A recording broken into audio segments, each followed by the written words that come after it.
Earlier this week, Square Enix, I thought they were getting out of the indie space, and I also thought that they were, getting out of this identity politics stuff by kicking Sweet Baby Inc. to the curb, but apparently they still have a couple of holdovers, or even still, right? Like, this is a Twitch stream, and you got all of your Pride signage in October. Make that one make sense. But they hosted a Pride live stream featuring Little Goody Two Shoes by AstralShift Pro. It's just a little game, right? Like, I guess it's a visual novel or something like that. A point and click. It's one of those little crap games that basically nobody's playing, right? Like, and even after the announcement of this live stream, yeah, there was a little bit of a bump up, 56 players, right? And for a game that's over a year old with a peak player count of 452, right? Like, if it's just a small return game, small budget, small studio, yeah, whatever, 450 players, you obviously want something better than that, but at the same time, not exactly as catastrophic as it would be for let's just say a quadruple A endeavor. But yeah, nothing would be wrong, and this wouldn't even be worth noting if anything was going on besides that, because we already know, there's going to be a live stream on Twitch. You already know that that's kind of gay to begin with, but it's a big studio trying to put an indie game on, and it's like, well, good, you love to see it. And then you also see that, they locked their replies, and AstralShift Pro is kind of a disaster. Square immediately pushes Pride with, Little Goody Two Shoes immediately turns off comments. Yeah, why are you doing this, man? Japanese video game developer, which is embroiling itself in a number of controversies, celebrated Pride by promoting developer AstralShift's Little Goody Two Shoes game. Less than a year after the company announced its an entirely new corporate philosophy of delivering unforgettable experiences and prioritizing and delivering insured fun following its profits declining 70% due to the embrace of wokeness from games like for Spank, and Square Enix made it clear that they are not about selling games. I don't agree with this, because this is for an old game. I don't really know what this necessarily has to do with anything more than probably having prior commitments, because everything else that you see in regards to the woke stuff that they do, the censorship of Dragon Age 3, or I'm sorry, not Dragon Age 3, that's another disaster, Dragon Quest 3 HD 2D remake, that's kind of a holdover from an older regime, and what they're doing moving forward, we'll be able to judge them on that. It's just, this is one of those things where I think there are other people that we can look at and criticize in this regards. While Square Enix shut down its replies, yes, the developer AstralShift, it did not, and yeah, they went on a bit of a screed. The company unsurprisingly pointed, while it's very disheartening to see Little Goody Two Shoes get this amount of hate and homophobia a second time. What are you talking about? We will keep on proudly developing and promoting big gay titles. Yeah, because that's worked out so well for you before, and there's been such a boost. Now, I'm recording this a few hours before its live stream, but as you can see, hasn't really resonated with that many people. I don't know, maybe a bunch of people have picked up the game, but it hasn't really resulted in an uptick of players. And I can imagine there's probably going to be dozens of people checking out this live stream first thing in the morning, 9 o'clock out on the East Coast, 11 o'clock in the morning out West, prime gaming hours, I guess, in a subsequent post. Yeah, and on a Tuesday, okay. In a subsequent post, the company added, "We're very happy and proud of the community is supporting us through the second wave of bigoted comments and hate."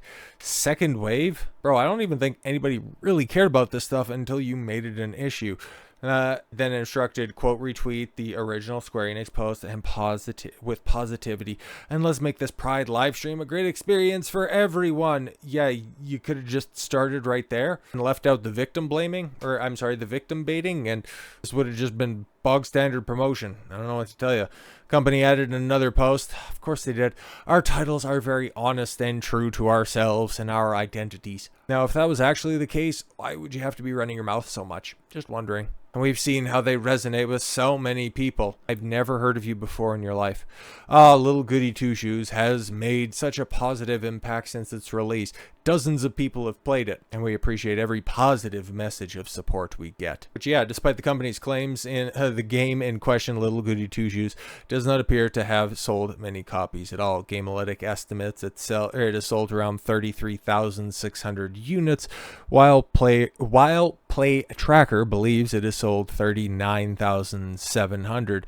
Yeah, And as you can see, its release date was its peak player count, 452 players, and it has since hovered somewhere in on and around 50, 60 players, especially over the past 6 months. So I'm just wondering why Square Enix has decided to highlight this game. But yes, similar comments were made from developer Surgeon Studios regarding Tales of Kenzara Zhao, which was consulted on by Sweet Baby Inc., which kind of leads me to believe that there might be an additional consultancy firm working with AstralShift. I would be interested. I got the Steam page pulled up right here because I'm a little interested, right? Because, okay, cool. So Square Enix helped publish this game when it came out last year. Okay, November 7th, 2023.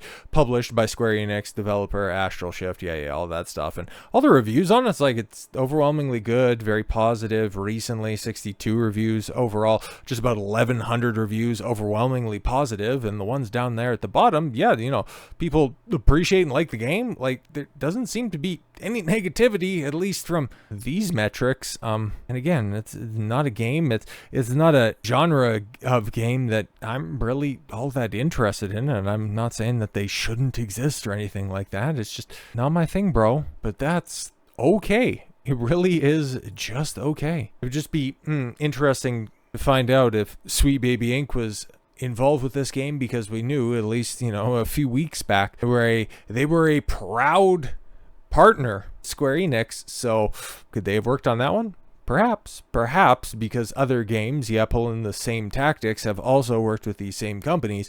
Surgeon Studios, yes. Abu Bakr Salim claimed the game sales were just fine. And then he started laying people off at his company, and Surgeon Studios, I think, is closed down, right? Even more interesting.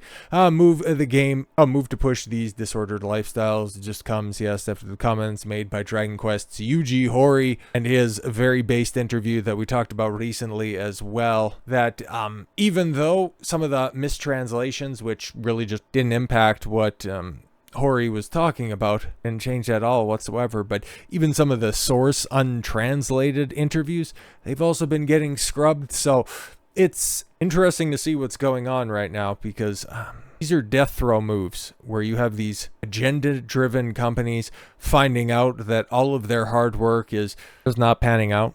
Their ability to force behaviors isn't quite landing the same way that it did a few years back. The repercussions of their preaching are finally having consequences now, because people are far more aware of these practices. There's nowhere to really hide and continue your grift in silence for years and years on end. We're getting to the end of this cycle. Unfortunately, we probably still have a little bit of mud to wade through. So with all that said, thank you all very much for the gift of your time. I've been Don Consuelo. I want you to follow your gut and get after it. Take care, everyone.